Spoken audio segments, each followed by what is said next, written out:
La France insoumise dans la sauce. Alors, on est un petit peu commentateur et partie prenante parce qu'on a aussi participé à cette sauce. Si vous avez raté ça, l'Institut La Boétie a sorti une vidéo où il y a notamment Stéphane Peu qui parle, et il y a aussi Jean-Luc Mélenchon et Aurélie Trouvé. Et Aurélie Trouvé, dans la vidéo, nous explique l'analyse que la France insoumise fait aujourd'hui par rapport aux classes sociales, et notamment quelque chose dont on a déjà parlé sur la chaîne, le fait qu'ils draguent un petit peu le petit patronat en disant que voilà, ils sont dans le pub, donc il faut leur parler. Et nous, c'est quelque chose qu'on avait déjà critiqué pour des raisons que vous pouvez aller voir dans les vidéos précédentes, et qu'on va peut-être expliciter, approfondir aujourd'hui avec Zoé. C'est vraiment très très intéressant parce qu'il y a eu beaucoup de réactions et ça augure même de belles choses, je pense, parce qu'aujourd'hui on a une sorte de conscience parmi les militants qui pourtant soutiennent la France insoumise de manière générale, comme nous, mais qui restent critiques sur ces points-là pour des raisons que vous allez découvrir si vous ne les connaissez pas déjà, si vous n'êtes pas déjà convaincu par notre marxisme rabougri. Zoé, comment est-ce que ça va? Est-ce que tu es prêt pour faire cette leçon de marxisme à la France insoumise? Carrément, salut Padu, ça va très bien. Écoute, moi je suis ravie qu'on puisse reparler de ça, parce qu'en plus on est plutôt globalement soutien de la France insoumise, hein. Les Bilan campagnes, globalement etc. positif, c'est comme l'URSS. Voilà, c'est ça, exactement.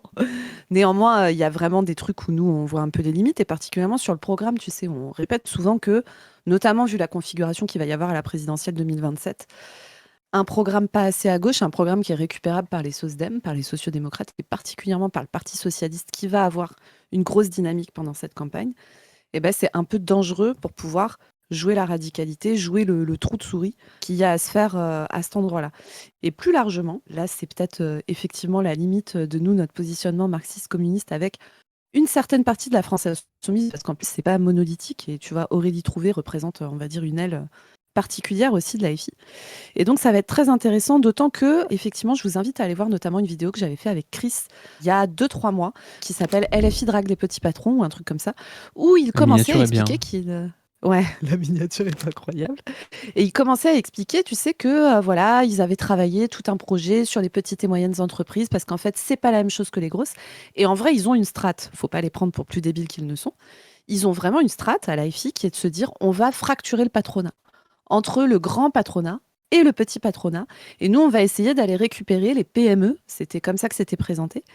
Et nous, on avait commencé à critiquer ça, notamment parce que le projet qu'ils ont construit, et on en reparlera pendant la vidéo, mais le projet, ils l'ont construit avec des syndicats, et ils l'ont pas construit avec des syndicats de salariés des PME. Ils l'ont construit avec la CGPME, avec d'autres syndicats, des syndicats du bâtiment, de l'artisanat, etc., qui sont des syndicats patronaux. Et donc, on va pouvoir discuter un peu de quelle est la bonne strate, déjà sur un plan politique, quelle est la ligne qu'il faut tenir, et quelle est même sur un plan, on va dire, allez, s'ils étaient un peu électoralistes, est-ce que c'est malin de vouloir aller draguer les petits patrons plutôt que l'immense partie du prolétariat qui est salarié de ces petits patrons? Et du coup, est-ce intéressant d'aller construire ce projet pour les petites et moyennes entreprises avec des syndicats patronaux et pas avec les salariés? Ça va être hyper intéressant, on va pouvoir regarder tout ça, vraiment j'ai hâte, et notamment parce que l'extrait d'Aurélie Trouvé, je le dis, hein, il y a beaucoup, beaucoup, beaucoup, beaucoup de choses à en dire. Je suis globalement pas d'accord, hein, voilà, clairement. Donc, let's go. Ouais, faut se dire qu'il y a les race blind, il y a les gender blind, donc les gens qui sont un peu aveugles au racisme ou aux discriminations liées au genre. Puis il y a les class blind. Alors là, on a un exemple de class blindness, c'est-à-dire des gens qui sont un petit peu confus, on va dire, sur la question de la classe, et Ouais, qui vont être ramenés au réel par un extrait qu'on va pouvoir voir après. ouais. Un petit extrait de Sous les fagots. Bref, on va commencer tout de suite avec Zoé, avec cet extrait de l'Institut La Boétie qui est assez long. Je ne sais pas si on le regardera entièrement, mais il dure 7 minutes 53. Il a été posté par l'Institut La Boétie, donc ce qui est intéressant, c'est que c'est vraiment mis en avant. C'est vraiment une stratégie assumée. Et ça, pour le coup, on peut pas leur faire le tacle de ne pas être clair. Ça fait très longtemps qu'ils disent ça et très longtemps que nous, on n'est pas d'accord. Ça fait même très longtemps que ce débat existe, hein. C'est déjà le Mmh, débat Proudhon-Marx, hein, pour ceux qui mmh, mmh. s'intéressent un peu à ça, ce débat sur est-ce qu'on va aller draguer un peu l'artisanat, la petite bourgeoisie ou non. Et on va pouvoir en parler aujourd'hui.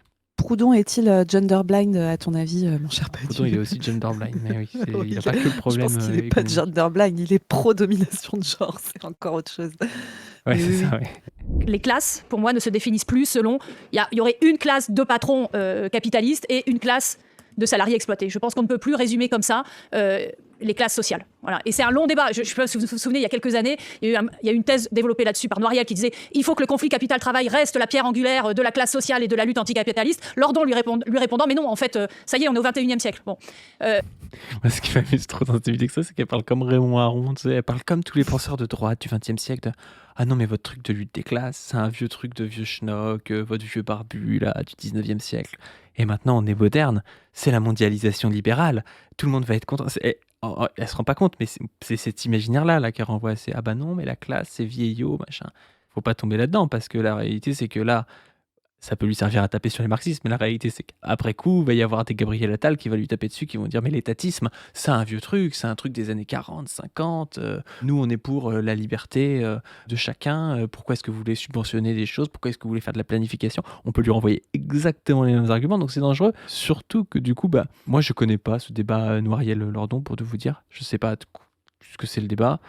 Et je l'ai pas compris d'après ce qu'elle dit, parce qu'elle dit, ouais, il y en a un, il dit que le rapport capital-travail, c'est central. Je pense que Lordon pense ça aussi, en plus, donc je sais pas trop d'où ça sort. Et Lordon lui aurait répondu, on est au 21e siècle. Enfin, je sais, c'est pas ça qu'il a répondu Lordon, je pense. Donc du coup, j'ai rien compris au débat, je sais pas du tout de quoi ça parle, et c'est un peu cata, je trouve. Aïe, aïe, aïe. Et ce que je veux dire, c'est que déjà, il n'y a pas une classe pour moi de patrons. Et pour le coup, si par exemple, il y a 400 petits patrons qui en fait sont insoumis, c'est parce qu'en fait, ils pensent fondamentalement que les petits patrons, les 4 millions de petits patrons en France, ne sont pas la même classe que les grands patrons capitalistes, que les grands actionnaires. Aujourd'hui, un coiffeur, un boulanger, pardon, il doit y en avoir dans la salle, je ne sais pas. Vous voyez, il y en a partout. Ouais, c'est cet extrait de les poils, ça me met en sueur. C'est quoi cette histoire? Je crois qu'il y a 4 millions de petits patrons et d'auto-entrepreneurs en Mais France. c'est qu'en fait, mais là, il y en a 400 qui seraient à la France Insoumise, donc ça voudrait dire quelque chose. Oui, on en parle beaucoup dans la vidéo. Allez la voir, hein, celle où on parle avec Chris de tout ça, parce qu'on a sorti des données de l'INSEE et tout sur l'état des petites entreprises, combien de salariés rattachés en fonction des tailles des boîtes et tout. Enfin, vraiment, il y a de la data. Mais là, en fait, le truc de base qui est insupportable, c'est qu'ils vont mélanger les auto-entrepreneurs, les indépendants, les petites entreprises et les moyennes entreprises. C'est insupportable. Ouais. C'est insupportable. Donc là, va falloir qu'on avance un peu, mais vraiment, c'est... Et après, elle vient te dire que elle va du mélanger coup, elle le a fait une... qu'il y ait des gens qui soutiennent la France Insoumise, ça voudrait dire, Oui. tu vois, c'est comme si tu disais, il y a des Israéliens, par exemple, qui sont contre le génocide, donc les Israéliens sont contre le génocide. Bah non, la majorité ont quand même un soutien, au moins tacite, voire un soutien clair à Netanyahou. Ça veut pas dire qu'il n'y a pas des gens progressistes là-bas, mais ça veut dire qu'aujourd'hui, il y a quand même une nation coloniale. Tu vois, c'est comme si tu disais, bah non, mais comme il y a 3 colons sur 500 millions qui sont pour la France Insoumise, ça veut dire que les colons, ils sont pas tous pareils. Si tu veux, tu vois, mais tu peux rien en tirer du point de vue global. Et là, elle fait pas une analyse à partir de la tendance qu'aurait une classe. Tu vois, là, elle dit que c'est une classe en tant que telle, les petits patrons. Je pense que c'est une fraction de classe, tu vois, que c'est une fraction de la bourgeoisie. Mais elle fait pas une analyse sur la tendance que ces gens-là auraient en particulier. Elle fait une analyse sur quelques individus qui seraient pour la France Insoumise. Et donc, ça voudrait dire que c'est pas la même classe. C'est nul comme analyse. Tu vois. 400 sur 4 millions, hein. Je vous laisse calculer. Mais en termes de proportion, c'est pas beaucoup. Après, tu vois, moi, je comprends, imagine. Elle, on lui donne, tu vois, je suppose qu'on lui a donné ce mandat, tu vois, de travailler là-dessus. Elle en a trouvé 400, elle est hyper contente, tu vois. Je capte ça. Mais en fait, on fait pas une politique à partir d'une fraction ultra minoritaire en se disant que ça va être les gentils. Et en plus, si tu veux, 400, donc 2 fois, c'est c'est se du poutou, placer je rappelle. Hein. sur une échelle de choix individuel. Mais c'est surplacé de l'ordre du choix individuel et de l'individu, tu vois, et presque d'un truc moral, genre il y en a des gentils, tu vois. Alors que c'est pas ça la question, tu vois, c'est vraiment pas ça la question. Ah mais c'est exactement ça. C'est pour ça que je vous dis que c'est class blind. Parce qu'aujourd'hui, en fait, être class blind, tu te fais pas trop taper dessus à gauche. Tu te fais taper dessus par les marxistes rabougris, machin, mais mettez-le dans une autre domination.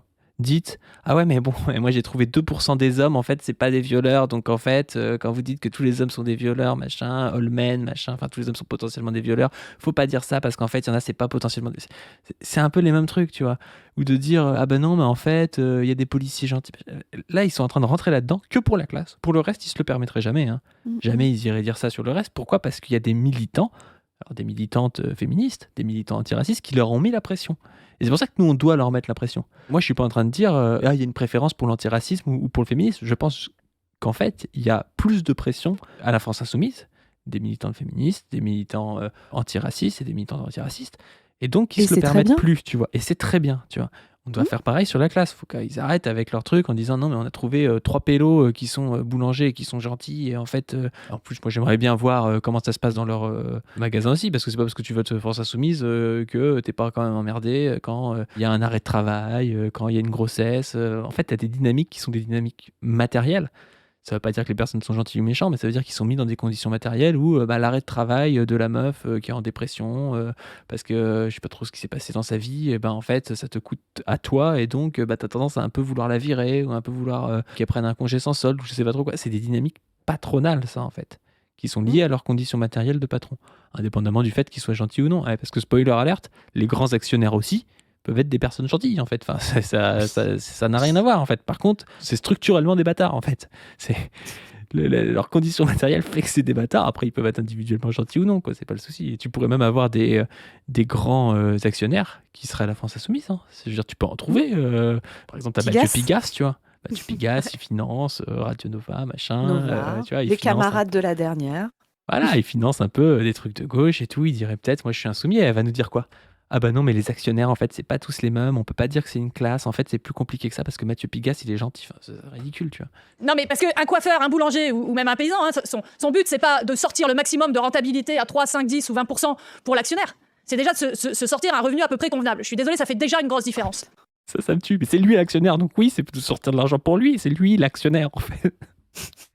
Évidemment, oui, c'est pour sortir pour lui. Les actionnaires, c'est pour sortir pour eux, parce qu'en fait, c'est pas la même personne qui a la propriété. Quand c'est toi qui as la propriété d'un restaurant, le but, c'est de faire trimer des gens pour ta pomme. Donc, le revenu convenable, après, c'est toi qui le décides. Il y a des gens, ils pensent qu'un revenu convenable, c'est 1400 € à l'usine, et il y a des gens, ils pensent qu'un revenu convenable, c'est 4500 € en étant propriétaire d'un restaurant. Tu vois, enfin, ça veut dire quoi?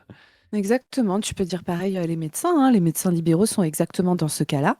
Et les médecins libéraux, ils auront beau te sortir tout un tas de trucs, genre oui, la secrétaire, je l'aime beaucoup, je lui file une prime à Noël, je lui ai offert un cadeau de naissance quand elle a accouché de son gosse. Bon, ça m'a un peu cassé les couilles qu'elle ait pris son congé pato parce que du coup, j'ai dû payer une remplaçante 2 semaines de plus de ce que j'avais prévu dans ma compta, blablabla. Bla, bla, bla. Mais voilà, alors la différence... Après, ils sont pris à la gorge, entre... les médecins libéraux, quand même, faut l'avouer. Voilà, tu vois. Les médecins libéraux, typiquement, tu vois, quand ils demandent des augmentations de tarifs de la sécurité sociale, alors les médecins libéraux, en plus, c'est vraiment une fraction particulière, parce qu'eux, en plus, ils sont payés avec de l'argent public, tu vois. Donc, ils ont le beurre et l'argent du beurre, c'est-à-dire l'avantage de solvabiliser des clients. T'imagines s'il y avait une sécurité sociale de la coiffure, mais qu'on avait laissé les coiffeurs être indépendants, tu vois. Plutôt de se dire, la coiffure, c'est un besoin universel pour tout le monde. Moi, je pense que ça pourrait être le cas, tu vois, en plus. C'est un besoin universel pour tout le monde, donc on organise le fait que tout le monde puisse avoir accès à se coiffer. Et là, tu as un choix qui s'offre à toi. Soit tu fonctionnarises les coiffeurs, tu vois, et tu vas dans des salons de coiffure publics avec voilà, des gens, tu essayes de les répartir sur le territoire pour qu'il y ait ce qu'il faut, et puis des coiffeurs qui vont dans les hôpitaux, dans les EHPAD, dans les endroits où voilà, les gens ne peuvent pas se déplacer pour aller chez le coiffeur et tout. Soit tu dis, je vais solvabiliser les clients des coiffeurs. Donc, vous avez un forfait coupe, je sais pas, vous avez 200 balles de budget de coiffure chacun.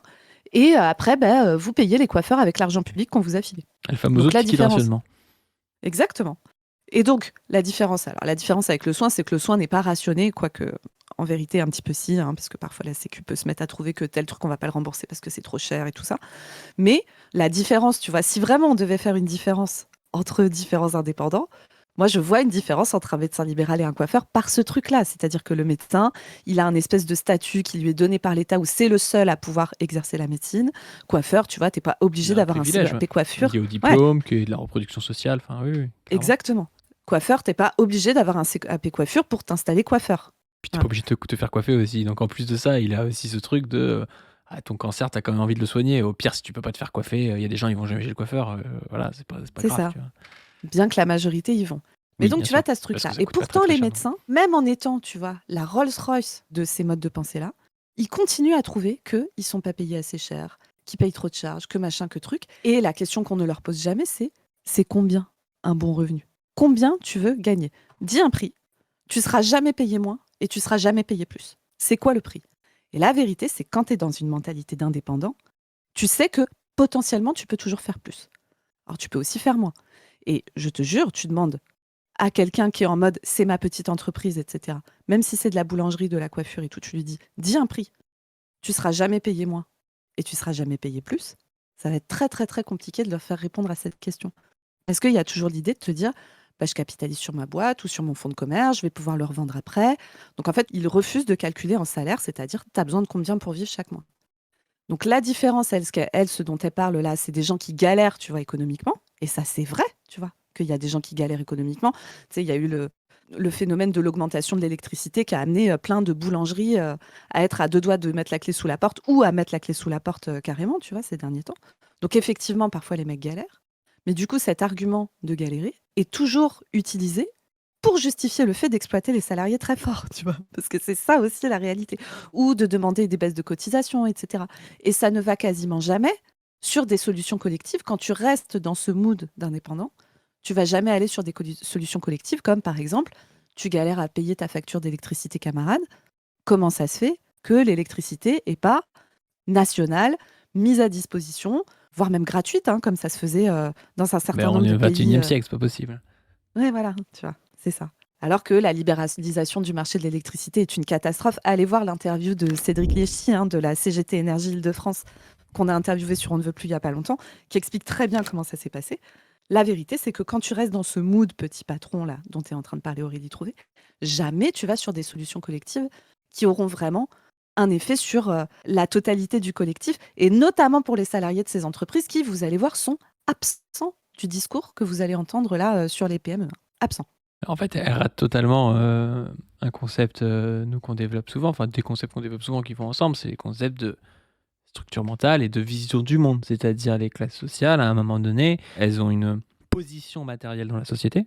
Elles ont une certaine position par rapport à d'autres classes, par rapport du coup à l'État, par rapport à plein de choses en fait. Et elles vont, du fait de cette position, par exemple quand tu es propriétaire de tes moyens de production, tu vas avoir une certaine vision du monde qui va être d'essayer de reproduire tes conditions d'existence. Et comment tes conditions d'existence vont être reproduites par l'exploitation d'autrui à travers ta propriété lucrative ou par ton travail qui fait reproduire ce capital, quoi. Et tu rentres dans une certaine logique en fait. Une logique que n'a pas un salarié, parce qu'un salarié, s'il bosse 2 fois plus au boulot, il va pas avoir 2 fois plus d'argent, il va avoir le même salaire en réalité. Alors il peut y avoir des systèmes de primes ou des choses comme ça qui justement posent problème pour la conscience de classe des prolétaires, pour le syndicalisme, quand il y a des primes entre guillemets au mérite et tout, c'est justement des choses qui peuvent aller casser un peu des grèves, aller casser des consciences collectives. Mais de manière générale, quand tu es salarié, tu te dis pas demain en fait je vais avoir 2000 personnes dans la boîte va exploser et je vais devenir multimillionnaire, parce que c'est pas possible en fait, c'est pas, même avec ta prime tu vas pas arriver là. Quelqu'un qui est propriétaire de ses moyens de production, qui est dans la bourgeoisie, dans cette classe là, il va pas avoir la même vision du monde qu'un salarié, il va avoir cette vision du monde de la logique de reproduction du capital et d'exploitation d'autrui, quoi. Et en fait c'est ça qui fait son appartenance de classe. Or elle, ce qu'elle va expliquer, c'est ah oui, mais il y a des gens pour qui c'est plus dur, et puis peut-être qu'ils sont un peu plus gentils, puis peut-être qu'ils sont. Elle va rentrer dans quelque chose de très psychologisant en fait, par rapport à non pas la classe sociale, le sujet collectif, bourgeoisie, mais par rapport à des individus dans cette classe sociale, et qui eux, ces individus, des fois vivraient mal certaines choses. Et c'est vrai que Marx le montre souvent, comment le capitalisme a fait faire faillite en fait aux petits bourgeois, à plein d'artisans et à plein de paysans qui se sont retrouvés sans terre et qui se sont retrouvés à devoir aller dans les usines et des choses comme ça. Mais ça fait même plus de 200 ans que c'est comme ça. C'est comme ça depuis le début du capitalisme, en fait, depuis des centaines d'années. Donc ces gens-là se retrouvent évidemment dominés par des capitalistes qui sont plus gros qu'eux. Il n'empêche que eux, ils rentraient dans la concurrence capitaliste et ils avaient les mêmes aspirations que ces capitalismes. Et donc du coup, ces gens-là, ils ont perdu un jeu auquel ils voulaient jouer et auquel ils ne pouvaient pas en fait ne pas jouer. Sinon, c'était accepté de perdre leur propriété.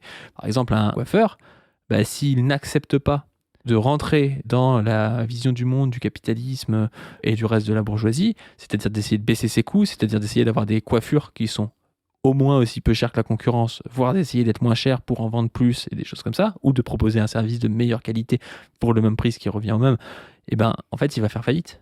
Et donc, du coup, il va être éjecté de cette classe. Donc, s'il veut rester dans cette classe de boutiquier qui est en concurrence sur un marché, il est obligé de se soumettre aux lois, quand bien même il soit le plus gentil possible, parce que s'il ne se soumet pas au fait de produire une marchandise le moins cher possible pour la vendre, il va faire faillite et il va être éjecté. Donc en fait, les gens qui restent dans ce système et qui arrivent à rester des bourgeois, c'est des gens qui se sont soumis à la structure même et aux règles même de la bourgeoisie, quoi. Et ça, tu peux pas, si tu pars d'une analyse psychologisante basée sur les individus, le comprendre. Il faut se baser à partir des sujets collectifs, des classes sociales, des conditions matérielles dans lesquelles ils sont, de la position dans laquelle qu'ils occupent dans la société, et donc des visions du monde qu'ils vont avoir et des actions qu'ils vont avoir à cause de ça, quoi. Oui, et tu vois, en plus, le truc de eux, ils galèrent, etc. Mais ça n'empêche pas, en fait. C'est pas parce que les mecs ne galèrent pas qu'ils ne sont pas dans une dynamique qui est une dynamique d'exploitation, etc. Je te donne un exemple là, que j'ai eu il y a pas longtemps au boulot.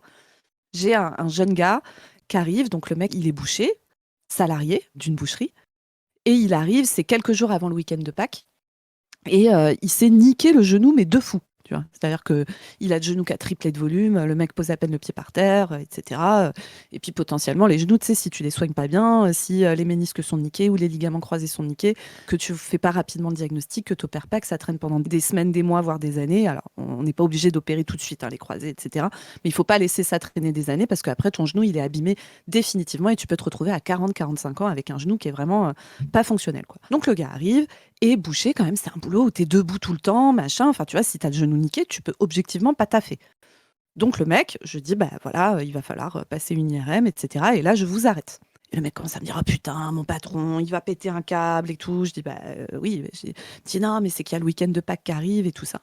Et je dis, bah oui, mais là, vous pouvez objectivement pas bosser. Il m'a dit, bah oui, je peux objectivement pas bosser. Je dis, bah il s'agit de votre santé, du long terme, de votre articulation et tout. Donc voilà, il faut s'arrêter. Le mec s'arrête et il m'explique quel est le discours de son patron. Tu vois, son patron qu'il croise tous les jours, qui est un mec, si tu veux, effectivement, il n'a pas le rapport qu'une couturière de chez LVMH a à Bernard Arnault.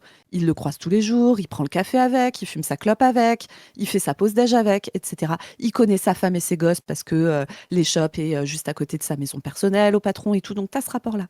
N'empêche que le jour où le gars a le genou niqué, le patron, sa réponse, c'est je suis dans la merde de ouf parce que c'est juste avant le week-end de Pâques. Et donc, va y avoir tous les gens qui ont des repas de famille et tout. Donc, c'est un moment de coup de feu. Et en plus, moi, je ne m'arrêterais pas si j'avais ça. Moi, je me suis retrouvée à bosser avec une appendicite et je suis allée jusqu'à la péritonite. Et je ne me suis arrêtée que quand j'ai fait une péritonite et que j'avais plus le choix, etc. Parce que j'ai continué de bosser, parce que c'est ça le boulot. Et tu as vraiment un discours patronal de c'est confortable d'être salarié, parce que moi, c'est ma boîte, donc j'ai en permanence la tête dedans, etc. Et là, vraiment, j'ai envie de dire, bah, camarade, c'est de la merde.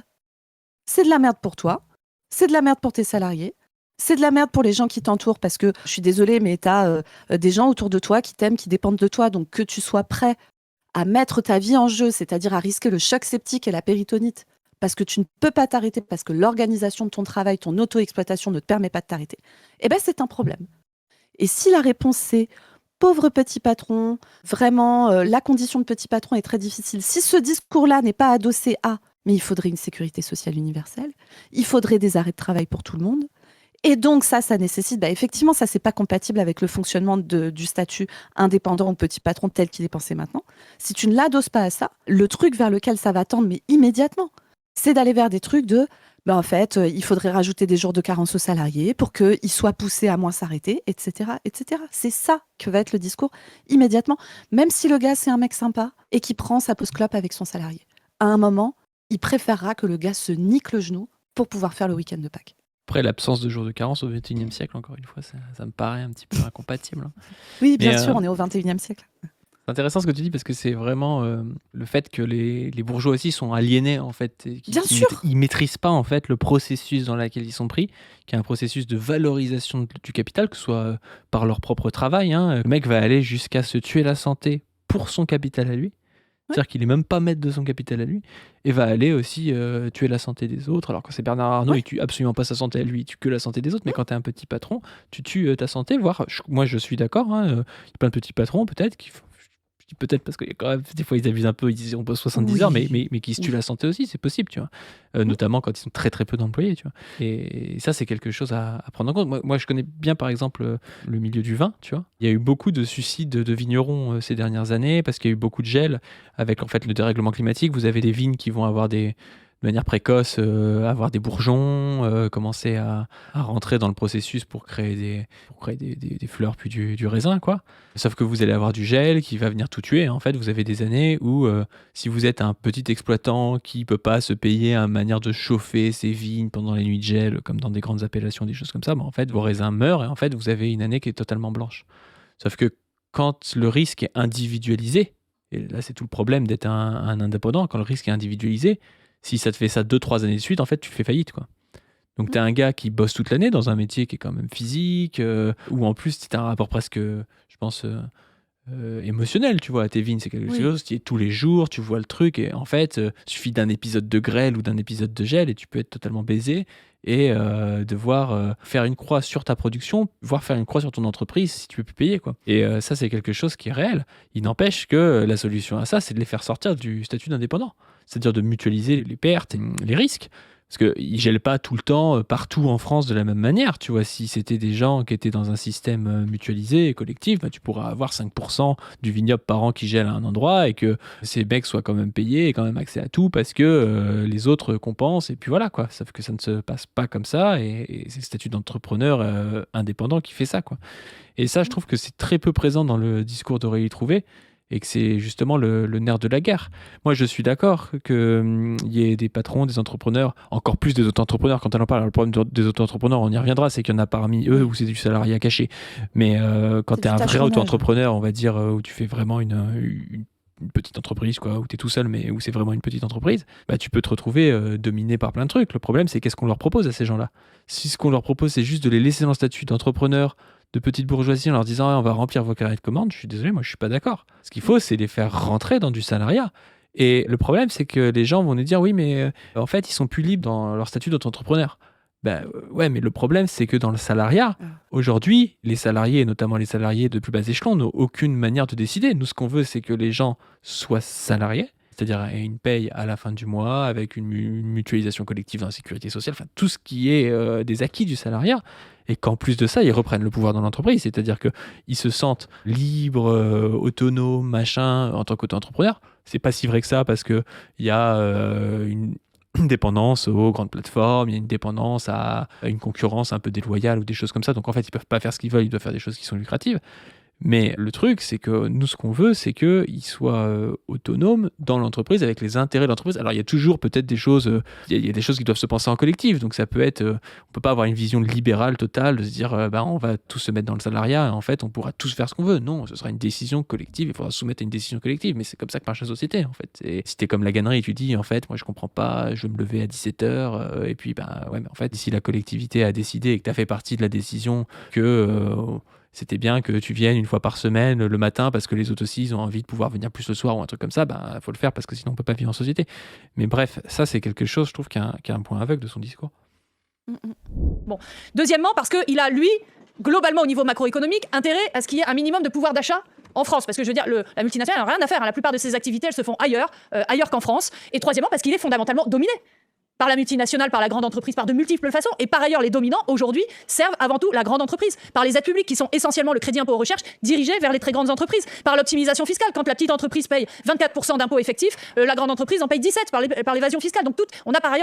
Mais c'est marrant parce que moi je suis d'accord, ils sont cocus, hein, les petits patrons. Oui. Mais ils votent pour ces lois-là. Et c'est leur conscience de classe qui fait ça. C'est-à-dire qu'ils s'imaginent toujours, si j'avais plus d'argent, j'en profiterais, tu vois. Et ça, elle le voit pas, tu vois. Alors que vraiment, on avait commenté cet extrait-là, tu sais, d'un entrepreneur en fait qui était un mec du RN et qui disait, on lui disait, enfin, il y avait un gars de la France Insoumise qui lui disait, mais c'était pas France Insoumise, c'était Génération. Ah oui, c'était un gars c'était Benjamin Lucas de Génération, ouais, qui lui disait, mais vous n'êtes pas milliardaire. Et le gars disait, oui, mais moi je veux l'être, tu vois. Et c'est vraiment ça, tu vois. Jamais un petit patron va voter pour une augmentation des impôts pour les grands patrons, en fait. Ça n'existe pas. Parce qu'en fait, dans leur tête, ils s'imaginent être bientôt en prendre. Si, il y a 3 pélos à la France Insoumise, tu vois, mais de manière tendancielle, ils sont 400, ils sont 400 sur 4 millions, mais de manière structurelle, ils ne feront pas ça parce qu'ils s'imaginent dans un moment où ils pourront en profiter. Et puis ils se disent toujours oui, mais en fait, tu sais, ils sont presque un peu complotistes. Enfin, si on taxe les grands patrons, après ça va être moi, tu vois. Enfin, ils se sentent en cohésion avec les gens qui sont les plus grands bourgeois parce qu'ils font partie de la même classe qu'eux, tu vois. En fait, ils ont beaucoup plus de conscience de classe que dans le salariat, hein. Bien sûr, et c'est un truc profond du statut indépendant, petit patron, etc. C'est cette possibilité, c'est ce que je disais tout à l'heure, mais de pouvoir faire plus, tu vois. Il y a dans ta structure mentale le fait que potentiellement tu vas pouvoir faire plus. Alors du coup, c'est un système qui est pensé pour que tout le monde ne puisse pas trouver sa place. Parce que si tout le monde est en concurrence avec tout le monde, que y a, tu vois, chacun gère sa propre protection sociale, etc. Parce que tu vois, le fait qu'il y ait une généralisation des statuts indépendants, auto-entrepreneurs et tout, c'est aussi ça que ça crée, c'est-à-dire des gens qui n'ont pas accès à des accidents de travail, à des maladies pro, au chômage, etc., etc. Même s'il peut y avoir certaines fois des dispositifs. Mais ce qu'on te vend en échange, c'est ça va être la concurrence libre et non faussée. Et toi, si t'es bon, tu vas pouvoir t'en sortir vachement plus. c'est pensé pour que, du coup, s'il y en a qui sont meilleurs que les autres, ça veut dire qu'il y en a qui sont moins bons. Donc, il y en a qui se font baiser. Mais ça tient sur le fait de te dire, potentiellement, c'est toi le meilleur. Et si tu te sors les doigts, si tu cravaches, si tu machins, si tu trucs sans dire qu'il y a une énorme part de bol, c'est-à-dire, t'arrives sur, tu C'est vois, pas du bol, un sardoche, il s'est fait tout seul. oui, voilà. Tu as ton auto-entreprise, je sais pas, de YouTube maquillage. Tu vois. Moi, je regarde beaucoup de meufs qui parlent de maquillage sur YouTube et tout. Ça fait partie de ma détente. J'aime bien ça. Tu vois, toutes On les te juge meufs pas, qui enfin, sont moi je très te juge, connues, mais tout le monde te juge pas. toutes les meufs qui sont très connues dans ce truc-là, c'est des meufs qui ont explosé à un moment très précis sur YouTube où c'était l'avènement de ces trucs-là et c'était encore très peu régulé, etc. Et il y avait très peu de gens sur le marché, entre guillemets. Alors, je dis pas qu'elles sont pas talentueuses, les meufs qui sont les plus connues aujourd'hui, mais il y a aussi une énorme part de chance. Et d'ailleurs, la plupart, elles le reconnaissent, tu vois, qu'elles sont arrivées au bon moment, sur le bon truc, et qu'en fait, elles seraient arrivées 3 ans plus tard ou 3 ans plus tôt, ça l'aurait pas fait. Donc, tu as une part de chance énorme. Tu as une part de d'où tu sors, tu vois, parce que la réalité aussi, c'est que pour réussir dans l'entrepreneuriat, le machin, le truc, c'est plus facile si tu sors d'une famille bourgeoise, c'est plus facile si tu as fait les bonnes études, c'est plus facile si tu as de l'apport financier au départ, c'est plus facile si tu as les moyens de pouvoir prendre des risques, tu vois, la fameuse prise de risque de l'entrepreneuriat. Donc en fait, ça tient sur énormément de trucs qui ne relèvent pas de toi, mais ça va vraiment dans le mythe néolibéral de si tu veux, tu peux. Et en fait, peut-être que c'est toi qui vas réussir à niquer la gueule de tous les autres. Et c'est un truc qui est fait pour casser le collectif. Et en fait, les gens sont poussés vers ça aussi par le fait que, comme le salariat devient de plus en plus difficile à supporter et brutal, et ça c'est vrai, tu vois. Enfin, je veux dire, il y a plein de gens qui ont fait des expériences d'essayer de trouver du boulot où c'est l'enfer, tu vois, tu envoies des centaines de CV, personne te prend. Toi, tu as des gens qui vivent du validisme à l'embauche, de la grossophobie à l'embauche, du racisme à l'embauche, tu vois, énormément, quoi. Et ça, on a des milliers d'études, etc., qui nous montrent que quand tu as un nom à consonance arabe, tu es 15 fois moins pris que les autres, surtout sur des boulots très diplômés, etc., etc. Tout ça, c'est vrai, mais en fait, rendre Bon, ça a lagué, on reprend l'extrait. D'ailleurs, un système qui sert la grande entreprise, le grand patron, pardon, j'aime pas parler d'entreprise, effectivement, parce qu'en réalité, l'entreprise n'est pas un tout homogène, évidemment, elle est le fait d'un côté des salariés et de l'autre des actionnaires et des dirigeants qui les servent. Mais en tout cas, je pense qu'on peut plus considérer, surtout qu'il y a... Enfin, moi, Non, j'ai l'impression d'être hyper critique, mais les dirigeants qui servent les actionnaires, c'est aussi des salariés. Enfin, il y a un truc bizarre et un flou entretenu constamment. C'est que tu vas avoir le terme actionnaire qui vient du coup tout brouiller. Du coup, les dirigeants, on ne sait pas trop si elle parle des actionnaires ou si elle parle des PDG qui sont souvent des salariés, qui sont parfois aussi des actionnaires. Donc en fait, on comprend qui pas sont trop. souvent des C'est actionnaires souvent aussi, des actionnaires, en mais fait. pas que, en réalité, tu vois. Il y a des hauts cadres, des cadres sup et tout, qui sont pas des Oui. actionnaires, mais qui sont quand même des dirigeants. Donc en fait, c'est pour ça que la pensée en termes de classe est déjà beaucoup plus précise. Et après, tu peux préciser dans la classe avec des fractions de classe, comme on a toujours fait, hein, nous les marxistes, c'est-à-dire, il y a des gens, oui, par exemple, un cadre, c'est pas pareil qu'un ouvrier, qui est pas pareil que, je sais pas, une profession intermédiaire. Et puis dans la bourgeoisie, quelqu'un qui est un grand bourgeois, je sais pas, ce que Marx appelle l'aristocratie financière, par exemple, c'est pas pareil qu'un petit bourgeois artisan, tu vois. Mais le problème, c'est que quand tu commences à introduire du flou, à la fin, le discours, il paraît presque un peu, je vais dire complotiste, tu vois, mais c'est presque un peu ça, t'as les dirigeants, on sait pas trop ce que c'est, tu vois. Moi, je trouve qu'on comprend mal ce qu'ils racontent, tu vois. Et que du coup, ça permet de renvoyer, il y a les 1%, tu vois, mais on sait pas qui c'est, on sait pas comment ça marche, tu vois. Enfin, si, en fait, c'est clair. Il y a des mécanismes clairs aujourd'hui de propriété privée, de hiérarchie à l'intérieur du salariat. Ces choses-là, c'est des choses factuelles, des choses qu'on connaît, qui sont étudiées, qu'on peut facilement comprendre. Il n'y a pas besoin de dire, ah bah non, mais les gens qui sont dominés par les réseaux, je sais pas quoi, eux, ils souffrent. Et puis en fait, il y a les 1% d'actionnaires dirigeants qui chapeauteraient, qui eux seraient foncièrement mauvais, tu vois. Je trouve ça nul, moi, comme truc. Vraiment, je suis arrivée, quand on a eu tous ces auto-entrepreneurs insoumis, moi, ma première réaction, c'était « Ah oui, vous êtes complètement... Et là, elle se met à parler des auto-entrepreneurs, ce qui n'est pas la même chose. Enfin, bref. Les pauvres, quoi. Bon, et en fait, moi, certains m'ont dit « Mais en fait, je sais, on est exploité, ubérisé, tout ça, mais il y a aussi un choix d'être son propre entrepreneur. » Je sais pas, et ça rejoint la question du sens du travail. Alors, premièrement, les auto-entrepreneurs, il y en a, c'est du salariat déguisé. Par exemple, les salariés des plateformes Uber, c'est du salariat déguisé à travers un statut d'auto-entrepreneuriat, mais c'est pas des petits bourgeois et c'est même pas des aspirants petits bourgeois comme certains auto-entrepreneurs qui sont un peu entre deux, qui sont des classes un peu transitionnelles, c'est-à-dire qu'on quitté le salariat, qui sont pas encore vraiment petits bourgeois, parce que ça marche pas encore vraiment bien, mais qui aspirent à l'être et qui essaient de s'en sortir par eux-mêmes et de se créer un capital. Mais eux, ils sont pas là-dedans. C'est du salariat de survie très archaïque, à la tâche, comme on a connu au 19e siècle, c'est des prolétaires. Donc déjà, quand elle introduit auto-entrepreneur, pour le coup, c'est plus un statut administratif qu'une classe. L'auto-entrepreneuriat, ça regroupe une diversité de choses qui sont pas les mêmes. Puis après, elle dit, ouais, mais ça attire les gens. Mais la question de attirer les gens, je veux dire, les enfants qui allaient bosser dans des mines, à un moment donné, ils étaient contents d'aller ramener de l'argent à leurs parents. C'est pas pour autant qu'il fallait laisser bosser dans des mines. Je veux dire, c'est exactement les arguments des anachronistes pour dire, il y a des gens, ils veulent bosser le 1er mai. Personne ne se dit pourquoi est-ce qu'ils veulent bosser le 1er mai. Oui, il y a des gens, ils sont dans la merde, et si tu leur dis on t'est payé 2 fois plus le 1er mai, ils vont aller bosser le 1er mai. Mais nous, on est contre parce qu'on sait qu'en fait, c'est de la casse sociale qu'il y aura derrière ça et qu'à terme, il y aura tellement de gens qui seront là pour bosser le 1er mai qui ne seront pas payés plus et qu'on va juste se faire sucrer un jour férié, tu vois.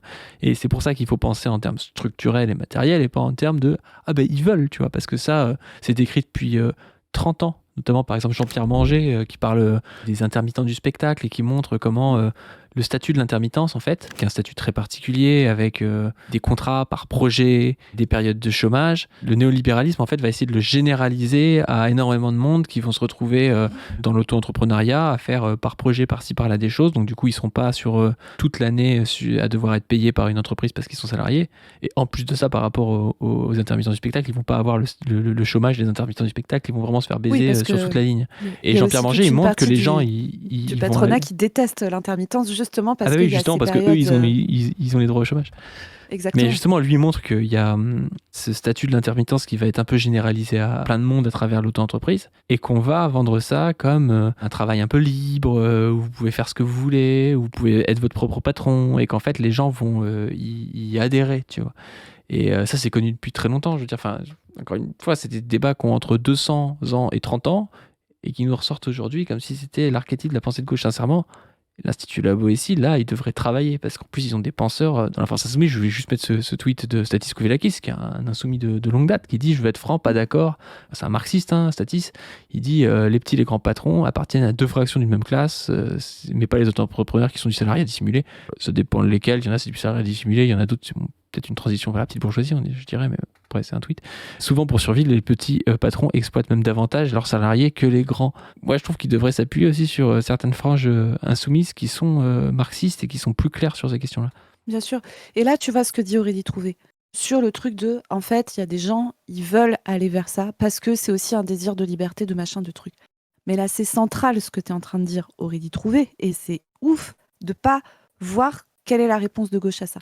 Le salariat est rendu insupportable, détestable, inaccessible, etc., etc.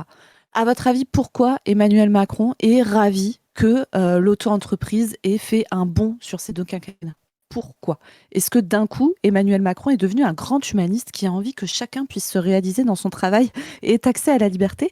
Ou Emmanuel Macron a-t-il très très bien compris que pour niquer sa race au système social français, au système de protection sociale, etc., on ne peut pas y aller frontalement. Emmanuel Macron sait très bien qu'il ne peut pas, en l'état actuel du rapport de force sociale, même si bon, il n'est pas très très en notre faveur, il ne peut pas arriver et dire du jour au lendemain c'est la fin de l'indemnisation des arrêts de travail, c'est la fin des congés maternité, c'est la fin de la retraite par répartition, c'est la fin de ça, de ça, de ça. Il ne peut pas le faire, il y aurait trop d'opposition en face, etc.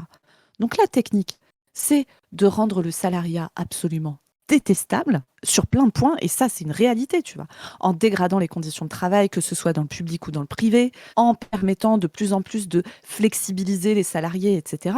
Et puis en laissant libre cours total aux employeurs pour discriminer très fortement les personnes, particulièrement les personnes qui subissent le validisme, les personnes qui subissent le racisme, les personnes qui subissent le sexisme, etc. en entreprise, tout ça. Et donc il y a des franges encore plus vulnérables, entre guillemets, à la violence et à l'exploitation que les patrons peuvent imposer à leurs salariés, mais pas que les patrons d'ailleurs, parce que dans le public, c'est le cas aussi.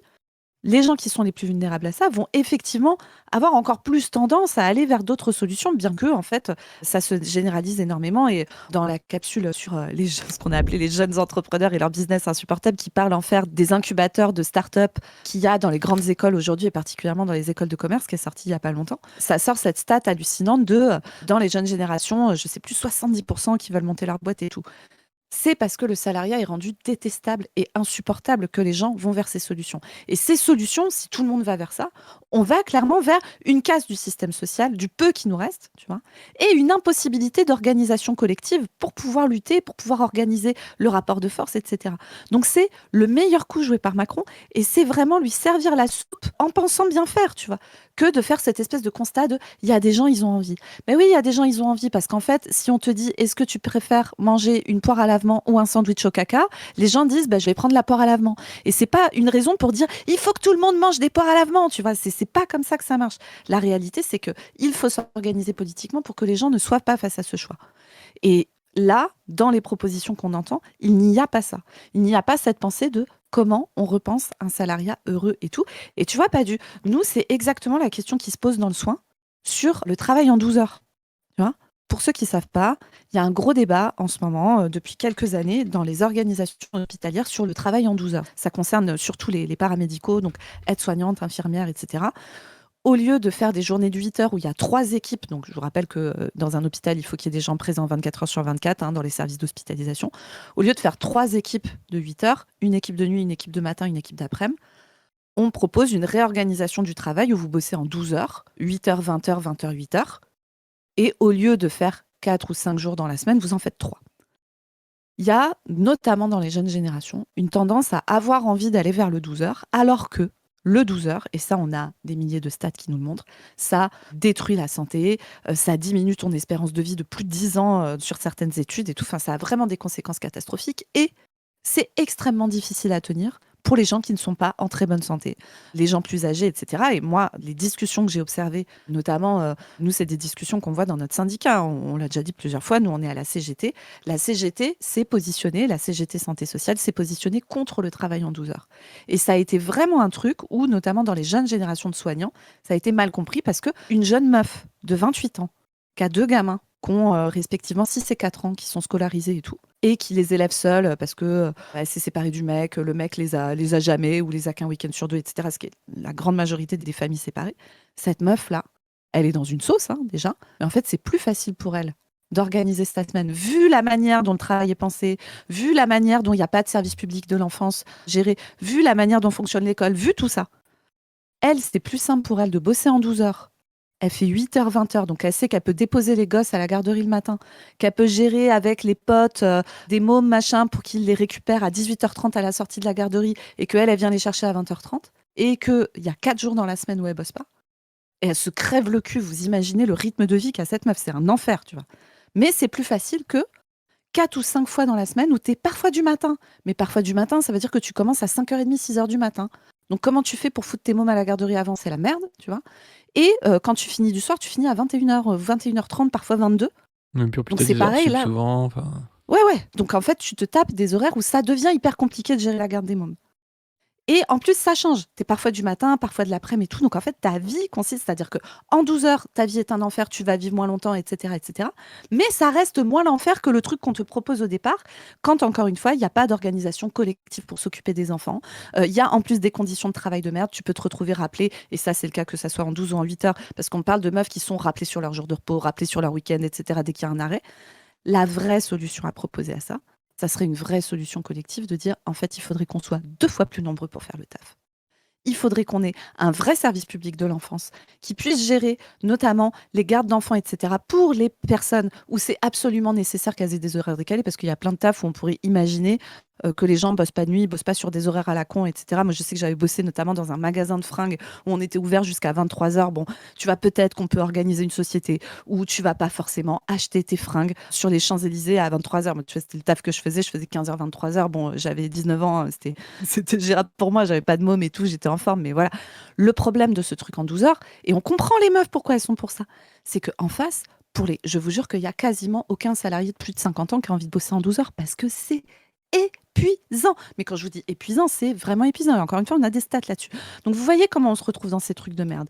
Où tu pourrais te dire, en fait, il faut dire oui aux 12 heures, c'est ce que les gens veulent, etc. Mais c'est ce à quoi les gens sont contraints dans les conditions de merde qu'on leur propose. Et en fait, commencer à lâcher sur ces trucs-là, ça empêche d'aller penser des solutions collectives. Et c'est vrai, qu'est-ce qu'on fait entre les deux? En tout cas, tu vois, là, typiquement, peut-être que sur cette question du 12 ou du 8 heures, se dire, on va réfléchir à cette question en invitant les syndicats patronaux des cliniques privées, tu vois, peut-être que c'est pas la meilleure idée. Et peut-être qu'il faut plus travailler ça avec les syndicats des salariés, quoi. Et c'est intéressant parce que tu vois, l'histoire des 12 heures, en plus, c'est un enfer pour pouvoir militer parce que quand tu veux faire grève et que tu poses une journée, ça fait pas tes 12 heures.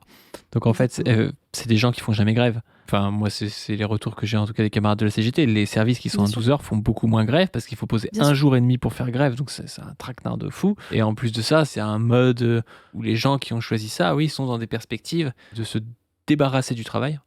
C'est-à-dire de faire le plus vite possible leur travail parce qu'il est vécu comme étant un truc où c'est pas un projet émancipateur qu'on fait à plusieurs, où on règle des problèmes dans la société ou des choses comme ça, ce que pourrait être le travail dans une société communiste, mais un truc de il faut que je le fasse pour pouvoir avoir de l'argent pour mes mômes et puis après je m'occupe de mes mômes, tu vois. Et typiquement, c'est des gens aussi qui se projettent souvent, notamment quand c'est des infirmières, dans le travail libéral, c'est-à-dire de se dire ouais mais un jour je vais me prendre mon cabinet, je ferai mon travail libéral et des choses comme ça. Et c'est pour ça que quand on vous parle de, au-delà des simples conditions matérielles, mais de la projection dans le futur des gens, c'est vraiment ça qui les mobilise. C'est-à-dire que même, je le dis souvent ça, même pour un médecin qui bosse dans le public, le fait d'être médecin, et c'est-à-dire à tout moment pouvoir ouvrir un cabinet libéral, ça te donne pas le même rapport au monde que si tu étais, par exemple, un cadre administratif, tu vois. Un cadre administratif, il peut ouvrir un cabinet de conseil. C'est quand même plus dur que d'ouvrir un cabinet libéral. Moi, j'ai déjà vu plein de médecins à l'hôpital qui sont là en mode ouais, mais si en gros, si les gens le font chier, en fait, le mec se barre et puis il va ouvrir son cabinet libéral, tu vois.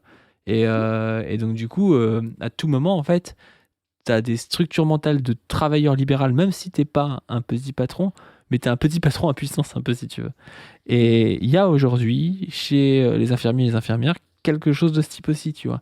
Ils sont un peu entre deux, ils sont évidemment beaucoup moins bien payés que les médecins, et même en libéral, ils seront moins bien payés, mais ils peuvent quand même se barrer, et donc du coup, ça crée aussi des structures mentales particulières, là où on devrait essayer de penser un mode de fonctionnement hospitalier, basé sur l'autogestion, où les gens sont impliqués, où ils trouvent en fait un sens à leur travail collectif, autrement que dans le fait de le faire le plus vite possible pour faire le plus d'argent possible et de se barrer, tu vois. Ce qui est la définition du travail en 12 heures ou du travail libéral, tu vois.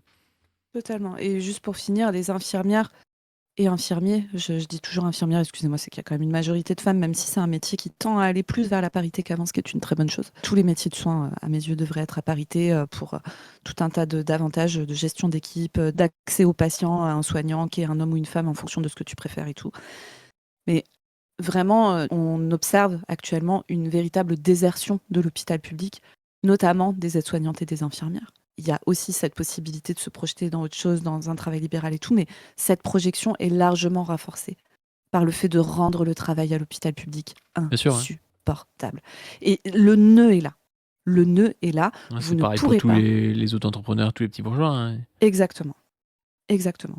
Et donc la tâche de la gauche n'est pas d'accepter de renoncer à la seule perspective qu'on puisse avoir d'amélioration de la protection sociale, des conditions de travail, du travail fourni, etc., qui est le fait de pouvoir s'organiser collectivement et donc de refuser l'organisation par indépendant, par petite entreprise, etc. Et encore une fois, quand on dit ça, c'est pas contre toi là qui nous regarde et qui a monté ton auto-entreprise ou ta boîte et tout. Je capte. Je suis moi-même travailleuse Zoé ira libérale. quand même te capte. chercher à la Révolution. Et moi, j'irai chercher Zoé, hein, parce qu'elle est libérale. Hein. Mais bien sûr, moi j'ai 3/4 de mon temps qui est libéral, tu vois. Donc je suis dedans, je Et vous c'est une comprends, honte. tu vois. Et tous les jours, on lui dit avec Chris. Bien sûr, je me fouette, je m'autoflagelle. Mais voilà, quand vous êtes dans ce truc-là, la réponse de gauche ne peut pas être « Ok, on abandonne tout et on suit les aspirations des gens qui ne sont pas des aspirations réelles, mais des trucs littéralement contraints parce que le capitalisme néolibéral a fait au travail, parce que le racisme fait au travail, parce que le sexisme fait au travail, etc. » La vraie tâche n'est pas celle-là. La vraie tâche, c'est d'aller proposer l'abondance communiste, le fonctionnement de travail, etc., qui permettra réellement l'émancipation collective. Pas chacun essaye de s'en sortir du mieux, et puis si les autres qui crèvent sur le bord de la route, on s'en bat les couilles parce qu'au moins on s'est sauvé. Même si je comprends que des gens aient ce réflexe. C'est marrant parce que, en fait, toi, ton rapport à ton travail libéral, le fait que tu prennes du temps avec les patients, en fait, est aussi déterminé par le fait que les médecins gagnent énormément. Et donc, du coup, tu peux te Oui. permettre de gagner moins Oui. parce que de toute façon, tu gagnes quand même très bien ta vie, tu vois. Ah oui, oui, oui, oui. Et c'est pas le cas, en fait, pour certains métiers, justement, quand Mais totalement. Et c'est pour ça que quand tu dit ouais les bourgeois dominés, mais en fait les petits bourgeois en tension sont peut-être les pires, tu vois. C'est-à-dire que si tu sais que si tu exploites moins tes employés et que tu leur casses moins les couilles, en fait, tu vas peut-être faire faillite. Et ben là, le petit bourgeois montre son vrai visage, tu vois. C'est la phrase de Trotsky où il dit tous les petits bourgeois ne pouvaient pas être Hitler, mais il y a un Hitler dans tous les petits bourgeois. Mais c'est un peu ça, quoi. C'est-à-dire que dans une phase de crise, les petits bourgeois qui peuvent tomber dans la faillite peuvent aussi montrer un visage dégueulasse, tu vois. Et ça, je trouve qu'elle le rate, tu vois. Elle dit non, c'est que les grands patrons. En fait, il y a des grandes entreprises où c'est beaucoup plus agréable de travailler que pour un petit Alors oui. restaurateur. Alors oui. Même de manière générale, c'est comme ça, hein. Il vaut mieux Et parce bosser que dans une très grande entreprise. ça Ça dépend dépend lesquelles. laquelle, ça Et dépend ça à dépend quel poste, genre quel poste tu as, grande, évidemment, dis- tu vois. grande distrie, tu vois, intérim Ah oui, non, pour mais ça, des c'est pas la même grosses chose. boîtes d'agroalimentaire Et et puis, tout. attends, Ça dépend. la grande distrie, c'est un peu différent parce que la grande distrie, c'est aussi dispatché par Oui, par bâtiment, franchise et tout. Oui, par oui, franchise. oui, Donc, oui. c'est un peu différent. C'est pas. Mais je veux dire, dans des entreprises, je sais pas, tu bosses chez LVMH, par exemple, tu peux avoir des avantages qui ont été acquis et des salaires plus élevés que chez des petits patrons, tu vois. Une Mais grâce ouvrière à qui fait des sacs l'organisation Hermès, par collective. exemple, elle gagne beaucoup mieux sa vie que quelqu'un qui est serveur dans un restaurant, tu vois. Hmm. Alors ça dépend, je crois, parce qu'il a délocalisé, c'est pas mal. Ah, peut-être, tu vois, mais à l'époque, de ce que j'avais compris, alors peut-être que c'est une. Je me suis fait gaslight par Nana Arnaud, hein, j'en sais rien. Mais en tout cas, moi, j'en ai connu des ouvrières qui bossaient là-bas et qui étaient bien payées. Après, c'est mon expérience personnelle. Mais oui, mais les grandes entreprises, typiquement, il y a 2 raisons pour lesquelles parfois c'est mieux d'y être. La première, c'est qu'il y a possibilité d'organisation collective. Et donc, il y a des luttes avec un rapport de force, etc., de gens qui s'organisent dans des syndicats, qui luttent à 100, 1000, 2000, 5000, etc. Là, tu peux commencer à imprimer un espèce de rapport de force qui n'est pas le même que quand tu bosses dans une boulangerie où tu es 3 salariés, un patron, où en plus tu te connais, etc. Tu n'as pas le même rapport. Tu vois, la conscience de classe est plus facile à avoir et l'organisation collective est plus facile à avoir. Le fait d'avoir une organisation collective, il y a beaucoup de grandes entreprises en fait qui fonctionnent sur un mode très socialisé, tu sais, très planifié, etc. Et en fait, les gars, ils calculent des trucs. Et genre, typiquement, sur les jours de carence des arrêts de travail, les mecs, ils ont lu les rapports de l'adresse et ils savent que rembourser les arrêts de travail, couvrir les arrêts de travail dès le jour 1 de l'arrêt, à la fin, c'est mieux pour ta productivité. Parce que ça, c'est un fait, hein, c'est les rapports de l'adresse qui le montrent et tout. Et c'est pour ça que dans des conventions pour des collectifs de grosses boîtes, tu peux te retrouver avec tes jours de carence qui sont pris, des jours enfants malades pour pouvoir t'arrêter, etc. Chose que tu as quasiment jamais, voire même absolument jamais, dans des petites entreprises. Donc, tu vas se raconter que l'exploitation est forcément pire dans des grosses boîtes, c'est pas vrai. C'est pas vrai. C'est factuellement pas vrai. Ce qui ne veut pas dire que c'est Byzance, d'y bosser et tout ça, hein. Non, mais en plus de ça, ouais, tu as une historicité aussi des luttes. C'est-à-dire que quand tu as aujourd'hui un marché qui est fait pour être très flexible avec des créations de boîtes, parfois tous les 3-4 ans par des mecs et tout, t'as pas le temps d'installer une culture syndicale dans la boîte, tu vois. Quand tu as des boîtes qui ont 80, 100 ans, il y a déjà des structures syndicales fortes et déjà des acquis sociaux dans ces boîtes-là. Et c'est ce qui fait aussi que c'est intéressant. Et au-delà de ça, en plus, là, on rentre dans du marxisme bas du front. C'est des structures qui sont beaucoup plus rentables et donc qui ont plus d'argent aussi, tu vois. Donc qui ont plus d'argent à redistribuer aussi. Quand tu as une structure qui est... en fait, c'est l'horreur des petits patrons. C'est que ils te disent, ouais, c'est dur, machin. En fait, quand ils te disent qu'une année est dure, bah toi, tu l'as vu toi-même. Tu as vu qu'il y avait moins de clients. Tu as vu peut-être que le gars, cette fois-ci, il n'a pas changé de voiture cette année. Je rigole, mais il y a plein de choses comme ça, tu vois. C'est-à-dire que c'est des entreprises qui sont beaucoup plus soumises aux aléas d'une année, aux aléas, je sais pas, de la météo, par exemple. Il y a des bars un peu saisonniers. Bah, s'il fait moche pendant la saison, il y a moins de monde. Si il y a tel événement historique qui se passe, va y avoir moins de monde qui vont venir. Enfin, il y a des choses comme ça qui peuvent se passer.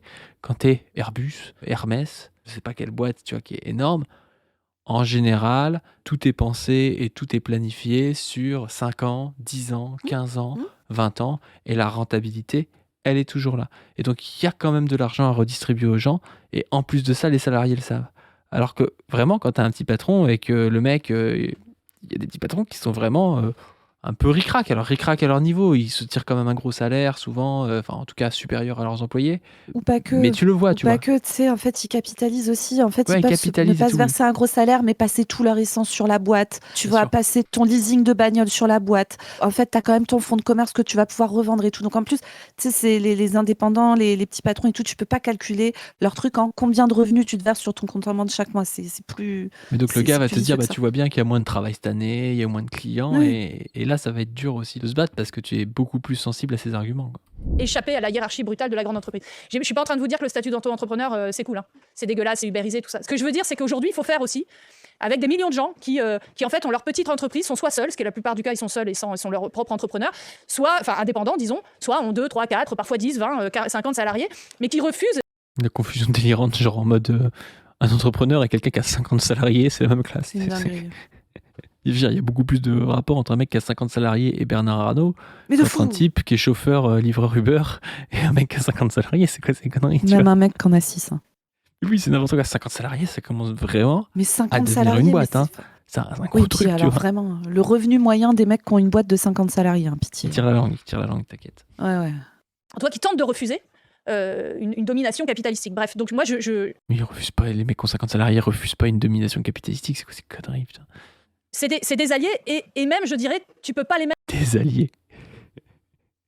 Mais c'est là aussi, ça c'est aussi le manque d'implantation syndicale de la France Insoumise. Parce Ah, que mais je de suis fou. désolé, allez les voir ces mecs-là, allez voir leurs employés, comment ils sont Ah ouais. exploités, allez leur parler, vous verrez bien que c'est pas des alliés, tu vois, enfin c'est n'importe quoi. Mettre dans la même classe que ces grands patrons. Mais bon, voilà, je réponds juste à ça. Et ça ne veut pas dire que évidemment, on ne prend pas en compte l'exploitation salariale du petit patron. Et puis en plus, la confusion, elle est encore sur grand patron. Qu'est-ce qu'elle appelle grand patron? Du coup, 50 salariés, c'est pas grand patron, c'est quoi? C'est à partir de 500, à partir de 5000, enfin, encore une fois, ce flou est un argument pour dire les 1%, tu vois, on ne sait pas ce que c'est, tu vois. Sur ses propres salariés. Mais pour moi, c'est plus compliqué que ça. Voilà. Et qu'on peut plus réfléchir, à mon avis, comme ça. Et ensuite, parce que je pense que la classe sociale ne se définit plus selon seulement le conflit capital-travail. Elle se définit aujourd'hui aussi selon le conflit capital-nature, d'où la montée en puissance extraordinaire des luttes pour le vivant contre la destruction de la planète. Je comprends pas le rapport là. Enfin, je comprends pas le rapport entre la définition de la classe et le conflit capital-nature et le rapport avec le fait qu'il faudrait intégrer les petits bourgeois dans la classe de ceux qui sont salariés. Quel est le putain de rapport, tu vois? C'est juste de la confusion, encore une fois, ça. Elle se définit aussi selon le rapport homme-femme, d'où les luttes féministes, les luttes antiracistes, on en a parlé, les luttes anti-impérialistes, les luttes LGBT. Mais ça, c'est catastrophique. Il faut avoir une approche intégrative de tout ça. Il y a une consubstantialité de la classe, de la race, du genre, l'impérialisme, le rapport au capitalisme. Tout ça est articulé et bien souvent consubstantiel.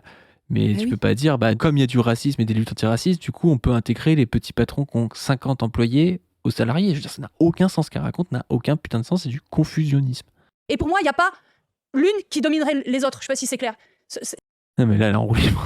C'est pas. C'est Ça n'a rien à voir avec ce qu'elle a dit au début, en fait. Donc, je comprends C'est pas. l'enfer. Désolé les insoumis en commentaire, vous allez pas être contents parce qu'on a... Moi, je trouve que quand même souvent on fait le taf, mais alors là, je suis désolée, camarades, c'est pas possible en fait. C'est pas possible. C'est pas En possible. plus, je l'ai dit 100 Non, fois, là, quoi. il y a des hiérarchies entre les dominations, selon les époques, selon les sociétés. Quand tu es un putain de Viet Minh en 1955, tu vois, ton combat principal, ce n'est pas la lutte des classes. Ton combat principal, c'est de botter le cul des Français puis des Américains. Et ça, il faut le dire. Enfin, du coup, en 55, est-ce qu'il n'y a pas déjà les Américains? Enfin, bref, et pareil, quand tu es noir en Afrique du Sud sous l'apartheid, ton combat principal, c'est un combat contre le colonialisme, un combat en quelque sorte antiraciste. C'est pas la lutte des classes, tu vois. Et j'ai aucun mal à le dire. Par contre, tu as des périodes où tu vas avoir une prégnance de la lutte des classes, justement parce que, en France par exemple, il y a du racisme, mais il n'y a pas un État divisé en deux entre les Blancs qui auraient tous les droits de citoyens et puis un Français noir qui n'aurait pas les droits de citoyen et qui serait considéré comme étant un sous-citoyen. On y vient un peu, hein. Il y a quand même des choses qu'il faut qu'aujourd'hui, il y a des lois qui vont être racistes ou qui vont cibler spécifiquement notamment les musulmans. Mais aujourd'hui, on a quand même cette chance, entre guillemets, de ne pas être dans la situation de l'Afrique du Sud. Et il faut le prendre en compte. Et tu vois, là, tu parles des luttes anticoloniales, etc. Mais là, quand tu parles des problématiques de genre et des dominations de genre, etc., qu'il y a, please, camarade Aurélie Trouvé, je sais pas, relis du Silvia Federici, quoi, le capitalisme patriarcal, les dominations que subissent les meufs, en l'état actuel des choses au XXe siècle, au XXIe siècle, etc., sont littéralement imbriquées aux problématiques de classe. Pourquoi Hélène Mercier-Arnaud ne vit pas la domination de genre de la même manière que des meufs qui sont employées par des petits patrons? Allez, typiquement, le truc typique, hein, t'es dans un commerce, t'es dans une exploitation agricole, et la femme du patron, c'est celle qui va se taper à gérer les mômes, à machin, à bosser pas déclaré, à faire toutes les tâches dont tout le monde s'en bat les couilles, faire la compta, le machin, le truc. C'est les cas des femmes de médecins aussi, etc. Et que si jamais elles veulent se barrer un jour, elles n'ont pas été déclarées, elles n'ont jamais pu s'arrêter, elles se sont retrouvées à être dans des conditions de merde, elles n'auront pas de retraite, elles n'ont pas cotisé. Sérieusement. Sérieusement, comme si ces deux choses-là étaient séparées, mais c'est une folie, quoi. C'est vraiment de la folie. Mais tu vois, son refus de hiérarchisation, j'y reviens parce que moi, ça me fait péter un câble. C'est une approche morale. C'est pour dire, bah, regardez, je suis pas méchant parce que je dis que Mais tout oui. compte et puis tout est pareil. On l'a déjà dit 30 000 fois aussi sur cette chaîne. La lutte, par exemple, antispéciste, pour moi, n'est pas à mettre sur le même plan que la lutte contre le génocide en Palestine. Pour moi, la lutte contre le génocide en Palestine est plus importante. C'est-à-dire que si je dois choisir entre les deux, je vais choisir d'abord la lutte pour la survie des Palestiniens, tu vois. Et faire ça, c'est pas dire que c'est très bien de faire souffrir des animaux ou des choses comme ça. Mais c'est dire qu'à un instant T, tu as des luttes qui vont être plus importantes que d'autres. Les luttes anti-impérialistes, par exemple, sont particulièrement importantes aujourd'hui. Il n'y a pas une lutte anticapitaliste qui serait centrale et pure, qui serait, enfin pure, pardon, une lutte en tout cas qui serait dominante, voilà, qui serait celle du conflit capital-travail, et puis les autres, c'est... parce que je vous dis ça parce que c'est grosso modo ce qu'a pu développer Noiriel, et alors, je suis désolée s'il nous écoute, je ne veux pas trop le caricaturer, par ailleurs Lordon lui a longuement répondu, mais en tout cas, voilà, pour moi, on peut pas avoir une lutte qui domine les autres, et par ailleurs, J'ai l'impression qu'ils sont toujours en train de caricaturer les marxistes, le communisme, enfin... Je veux dire, c'est quand même les marxistes qui ont été à l'avant-garde des luttes décoloniales. Hein. Enfin, même l'anti-impérialisme doit beaucoup à des gens comme Lénine, tu vois, à des gens comme Mao, à des gens comme Fidel Castro, à des gens comme Thomas Sankara et tout. Donc se prendre des leçons en Big 2026 par des gens du centre impérialiste qui nous expliquent ah mais non mais les marxistes ils comprennent pas qu'il y a d'autres choses que des classes. Au bout d'un moment c'est bon quoi. Enfin, je veux dire, c'est fou de se sentir tu vois, novateur comme ça fait 100 ans qu'on entend ces conneries. Un truc de genre, maintenant on pense les dominations de genre et les la lutte contre l'impérialisme, enfin je veux dire... c'est chaud quoi. Mais bon, allez expliquer après, au Che Guevara la lutte contre l'impérialisme, allez-y. Enfin... Ouais, bon, écoute, on va pas vous mettre ni toute la conf, etc. Mais vous avez compris en gros notre point de vue. Et moi, si on devait conclure, je me permets quand même de rappeler un petit peu donc le travail qui est fait par la Boétie. Moi, je me souviens de ce qui avait été publié donc en janvier, qui disait une décision surprise au colloque La Boétie avec le petit patronat, avec donc LFI qui annonce que pendant 4 heures, l'Institut La Boétie a organisé un débat franc, avec les organisations syndicales représentatives du petit patronat. Et donc, je vous liste qui il y a là. Laurent Munero, président de la Confédération nationale de l'artisanat, des métiers de service et de fabrication. Jean-Christophe Repon, président de la Confédération de l'artisanat et petites entreprises du bâtiment. Alors vraiment, un jour, les gars, on va rentrer dans les détails dans le bâtiment. Est-ce que, par exemple, Jean-Christophe Repon, et je pose la question très sincèrement, a pris la parole quand Matteo, 15 ans, il y a quelques mois, est mort sur un chantier? On met dans ce pays au travail des enfants, d'accord? Retour de l'apprentissage avec Emmanuel Macron et tout. Et il y a des gens qui vont dire, les mômes, ils sont tellement maltraités à l'école qu'ils sont hyper contents d'aller bosser sur des chantiers à 14 ans. Évidemment, il y a ces discours-là aussi. Hein. Bah oui, ils sont contents. On a rendu le truc tellement détestable, on les a tellement maltraités que maintenant, on leur donne un pis-aller. Et c'est statistiquement prouvé que les enfants meurent plus au travail que les adultes parce que c'est plus compliqué pour eux, parce qu'ils savent moins faire, parce qu'ils connaissent moins les règles de sécurité, etc., etc. Donc, est-ce que Jean-Christophe Repon de la Confédération des petites entreprises du bâtiment s'est positionné sur l'apprentissage dans le bâtiment, sur la mort de Matteo, 15 ans, sur un chantier il y a quelques mois? Voilà, ça c'est ma question. Et les présidents de deux plus nombreuses, Amir Reza Tofighi, président de la Confédération des petites et moyennes entreprises, la CPME, et Michel Picon, président de l'Union des entreprises de proximité, UDP. Bon, il n'y a pas beaucoup de meufs dans cette histoire-là. Donc voilà, ça c'est les organisations syndicales qui ont été invitées à la Boétie, etc. Et là, sur la fin, on va vous mettre un extrait. C'est les camarades de PNLR, de Peau Noire Ligne Rouge, qui ont publié ça sur leur Insta. C'est une lutte qui a aussi été relayée, je pense à l'UMA, etc.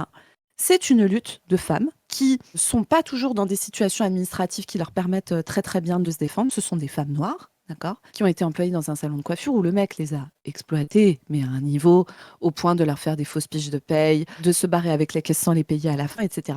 Ces femmes sont en lutte. Il y a tout ce que Aurélie Trouvé a cité, là, les dominations raciales, les dominations de genre, etc. Il y a tout ça. On va vous laisser voir la vidéo de PNLR, mais juste avant, je vous laisse jouer à un jeu. À votre avis, quelle organisation de lutte est venue soutenir ces salariés d'un petit patron qui sont en lutte? Est-ce que c'est la CPME ou la CNAMS, Confédération nationale des artisans et métiers de service? Ou est-ce que c'est la lourde et glorieuse CGT? À votre avis? D'accord? Et du coup, pourquoi quand on parle des petites et moyennes entreprises, c'est pas plutôt les représentants des salariés qu'on invite? Je repose la question encore une fois et on vous laisse regarder l'extrait. Bonjour à tous, nous sommes au 65 boulevard de Strasbourg avec Peau Noire Ligne Rouge. Nous sommes venus soutenir les grévistes qui font grève depuis une semaine pour réclamer principalement le versement de leur salaire non versé, mais aussi revendiquer leurs droits de travail qui ont été bafoués. Bonjour, moi c'est Mademoiselle Fofana. Je travaille au 65 boulevard de Strasbourg, au salon de coiffure Sababou et Jade Beauté. On est en grève depuis le mardi 3 mars parce que on nous paye pas. On a beaucoup de nos droits qui ont été bafoués et on a payé 250 € par mois pendant 4 ans et demi pour avoir une fiche de paye et un contrat de travail qui étaient tous faux. Nous, quand on quitte en Afrique, quand on vient ici, forcément, on cherche du boulot, on cherche quelque chose et les patrons, nos frères africains qui nous recrutent, qui nous donnent du travail, nous exploitent, ils nous empêchent de connaître tout ce qui est nos droits, ils nous empêchent d'être dans la légalité et avec eux, on n'a pas de congé payé, on n'a pas de congé maternité payé, on n'a pas droit aux réductions Navigo, on n'a pas droit à voir le médecin du travail et on n'a pas droit à beaucoup de choses. Voilà. Et donc, dans cet extrait, vous avez pu reconnaître Chami. Je vous rappelle que Chami de Peau Noire Ligne Rouge, on l'a invitée sur une vidéo qui est sortie le 8 mars sur la chaîne On ne veut plus. Elle était venue nous parler d'afroféminisme et de comment on articule le féminisme avec les questions de classe. Elle était venue parler d'intersectionnalité de manière bien plus intéressante qu'Aurélie Trouvé a tenté de le faire. Encore une fois, on pense qu'on a probablement énervé des zinzins soumis en commentaire, mais sérieux les gars, si vraiment il y a un truc qui est important à gauche, c'est qu'on puisse se parler sur ces trucs-là et qu'on puisse se critiquer en camaraderie, parce que nous, notre but ici, on a toujours été très transparent, c'est de tirer la France insoumise sur sa gauche. Non seulement parce que c'est là où est notre cœur, mais c'est aussi parce que c'est une nécessité pour pouvoir gagner, vu le niveau de violence et de brutalité de la phase du capitalisme dans laquelle on est. Nous sommes au bord d'une nouvelle crise majeure du capitalisme qui entraîne une crise économique, écologique, sociale, etc., géopolitique et tout ça. L'impérialisme se déploie d'une manière extrêmement brutale dans le pays. Bref, là, nous sommes dans un moment historique de basculement et de transformation. Si on n'est pas solide sur nos appuis sur ces trucs-là, ça va être la giga merde. Et donc, il faut qu'on puisse se parler franc, débattre et se dire camarade, tu dis de la merde quand camarade, tu dis de la merde. Et aller suivre les organisations de lutte qui, elles, sont extrêmement solides sur ces questions. Et je vous rappelle que La Brèche a plein de trucs. Si vous avez fini cette vidéo et que vous voulez aller voir d'autres trucs, nous venons de sortir les podcasts des chroniques de l'exploitation, les voix de l'exploitation. Le premier épisode est en ligne et ça va vous parler d'exploitation par le travail dans la restauration avec des petits patrons, une jeune femme qui a commencé à se faire exploiter alors qu'elle était mineure et non déclarée. Et là, vous allez voir que, en termes de lutte des classes, ça parle de ce dont c'est censé parler et c'est pas en train de faire blabla, en fait, on a les mêmes intérêts de classe que les salariés et tout ça. Non. Et ça vous parle notamment de mise en place collectif, un collectif de lutte, pareil, de salariés de la restauration qui savent très bien où sont leurs intérêts de classe et où sont les intérêts de classe de leurs patrons. Je vous rappelle également que nous attendons toujours vos chroniques de l'exploitation à l'écrit. Vous pouvez envoyer vos chroniques, quelles que soient vos expériences de travail. Vous êtes indépendant, vous êtes auto-entrepreneur, vous êtes un petit patron fan de LFI et vous faites partie des 400 qui soutiennent Aurélie Trouvé. Vous êtes chômeur privé d'emploi, vous êtes cadre, vous êtes intérimaire, vous êtes travailleuse de l'hôpital public. Bref, on prend toutes vos chroniques et vos expériences de travail à l'adresse contact@position-revue.fr.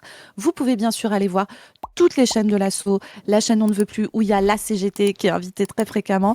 Vous pouvez nous suivre sur nos réseaux Insta, Twitter. Vous pouvez aller suivre l'incroyable lancement de notre campagne du printemps, Mort à l'impérialisme, où, ça y est, les affiches sont disponibles. Je vous rappelle bien sûr que, comme pour les autres campagnes, vous pouvez constituer un petit groupe, vous greffer à un groupe existant dans votre département ou en créer un. Vous pouvez aller sur le site On ne veut plus pour retrouver tout ça. Vous avez aussi une adresse de contact si vous voulez commander vos affiches qu'on vous fournit gratuitement pour pouvoir coller. Et si vous vous demandez comment nous soutenir dans tous ces projets, les affiches, les campagnes, les productions de podcasts, les productions de vidéos, plein d'autres trucs qui arrivent et dont vous n'avez pas encore idée, tout ça, ça se passe sur notre Tipeee. Merci beaucoup à tous ceux qui le font déjà et merci à ceux qui le feront. C'est grâce à vos dons et notamment vos dons récurrents qu'on peut faire tout ça et qu'on prépare des trucs bangers pour les prochains mois dont on a hâte de vous parler. Sur ce, les amis, il me reste à vous dire, ne lâchez rien, n'oubliez pas la lutte des classes car c'est en 2026 qu'elle est plus prégnante que jamais. À plus tout le monde, salut. À plus.